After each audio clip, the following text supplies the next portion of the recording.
شما حجرتان میگیرین در خانه صاحبی میکنین اینت کنکرای خیلیاتش هایتیه دستی کمود دیلی غما نبینید در کود اوکی خب همینجا قشق کوکنی هست تا که دنیا باشه شما باشین اکای حاجی شما برای ما خونه ساخته برای شما چیکار کنین خدمت پدر مادر میکنین خب من نمیدونم در قلب شما چیست دارین شما خرسند هستین شما دیگه گیره نمیکنین شما در تلویزیون با نگاه کرده بودین گفتن که بیا اینا رو جنت کشف داریم ای دوزا گفتن ما رو کشف داریم خب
که وعده کرده بودیم در یک شب خواهد و زمستان بود آمده بودیم یادتون است آمدیم صحبت کردیم که خدا خواهد انشاءالله در زمینه که زمین شما دارین چند سال که صورت خوب بود یک خونه ساخته میتیم با قدر تمامی جان مردان اینجا اشتراک کردستند یک جا ساختیم انشاءالله بود کردیم و بسیار میخواستیم در اینجا خونه توی تماشا باشه خونه شما خونه نزول قرآن باشه خونه خنده باشه فقط در این خونه خورسندی باشه هیچ کی باید زیغ نشود هیچ کی باید یگون خفگیری نکنه در این خونه با حجت یک دادن داریم پروژه خونه است در اینجا و در پرونده زمین است سرتیفیکت زمین است و شناسنامه تکنیکی است که ما با شما را میسپاریم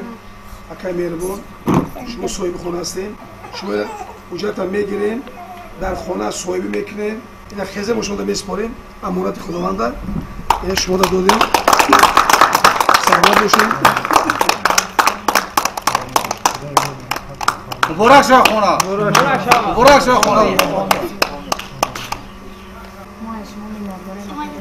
چی ارزوی که داشتم چی نیتی که داشتم چی بدل کرده بودن انشاءالله برادریتون چی طلبی گفتن که میسوزنیتین و همه ارزوی دیلمون رسونده نکجان ما اشمون نیاداریم انشاءالله ما تا آخری اون تا جان و بدن داریم انشاءالله ما دوگوی شمایم نکجان مبارک شه ینگه خونه ما مبارک شه که شو بدید برای مبلغ برای کمبودی که در خونه با چی لازمش میکنین این برای شما است برای خرجات های خاندانتون است من فراول از شما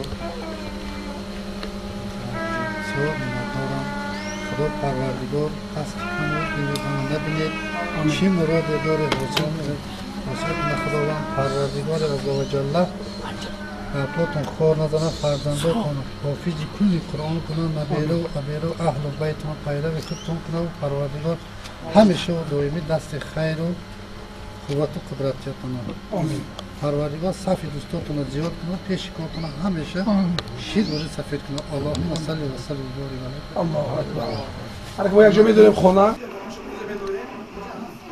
جای خوب شما از اینجا اسپل شما است باید نشون بده خودتون در این اجرت خونتون هست این اینجا دستون من آب هست اینجا آب همه وقت آب بیاد در این خونه دار اساس آب هست هم که هست یعنی آب هست من اینجا بیاین این توش این خمچیسکا ینگه هست برای لباسشویی این لباسشویی اینجا بس سچوکو هست شما در تلویزیون با نگاه کرده بودین گفتن که ما گفتیم از اونجا کم نمیکنیم برعکس زیادتر میکنیم لیکن زمین است خونه یک کس از بالا شما آب نمیریزونند یک کس از بالا شما تختک نمیکنند خدا خواهد خونه خودتان است آزادانه آرامانه زندگانی میکنیم من نمیدونم در قلب شما چیست دارین لیکن من گفتم میتونم که شما گبز یگون کمبود در وجود آشکار کرده باشین یا بوی دیگر است یا که یگون سختی شد یگون شما گبز ما ایستاد کرده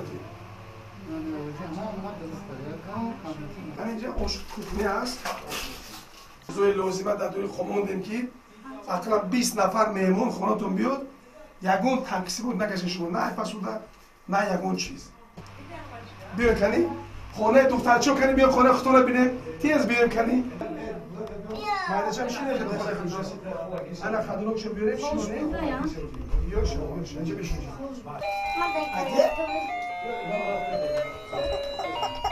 وای انا که میشینه اینه کوکلای خیلی یادش ایتیه یادش بوشید چی بچه شده یادش ایتیه انا که اینجا با اینه بازی میکردگی چیزو هست همش همین چیزو از شما هست فهمیده نه؟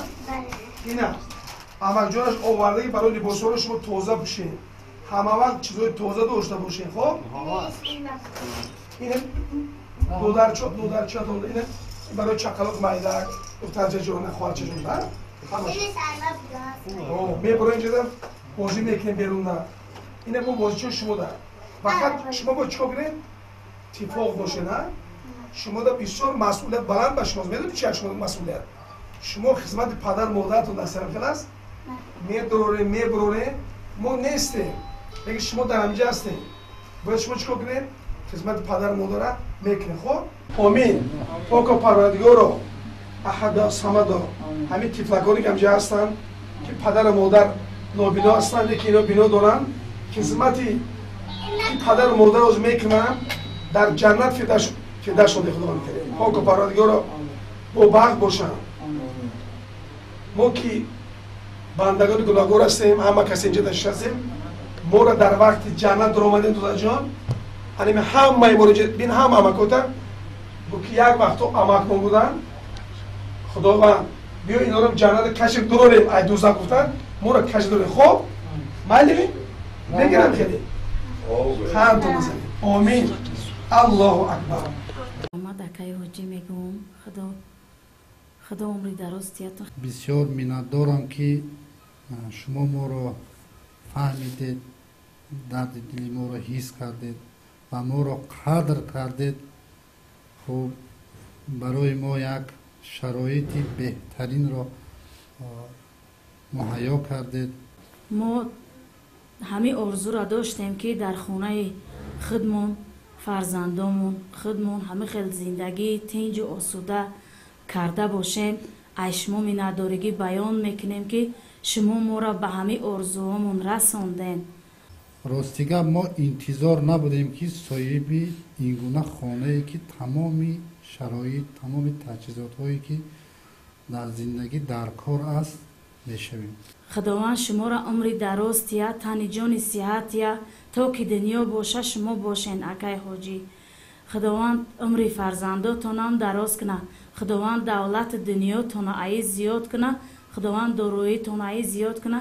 خداوند صف همه خیل صاحب کارا را زیاده بگردانه که دستی کم بغلا و معیوبا را بگیرن. شما برای ما خانه ساخته، خانه خوش رو ما خانه‌مون خیلی دوست می‌داریم. دستی کم و دلی غم نبینید. خداوند داراییتون بازم زیاده و با برکت کند. فرزنداتون با کمال پیری رساند و هفت پشت دهان خداوند رحمت و مغفرت و تمام زندگانتون بازم خداوند در راه صراط المستقیم هدایت فرماید. آمین. فاطمه جان خالتون معقول است؟ شما خرسند هستین؟ شما دیگه گریه نمیکنین؟ فقط میخندین اوکی؟ خدمت پدر مادر میکنین؟ تمام. خداوند از شما راضی باشد، از ما راضی باشد. فقط شما مکتب نصب کنید. خب اعلی خوان باشین. شما خدمتگار پدر مادر باشین. خب ما شما بسیار اعتقاد داریم که انشاءالله من میدونم شما چه خیلی وزبین کاروزید در آوردن پدر مادر برادر کی میدونه میبره؟ این دو کس خداوند شما را همه وقت تنیسیتیه. خب جانی من اصلی من شما هر دوی شما که میشه خوب میرین کو در حق خدا که خب ما با خدمت کردن میگم. خب بچه‌ها آمین. الله اکبر.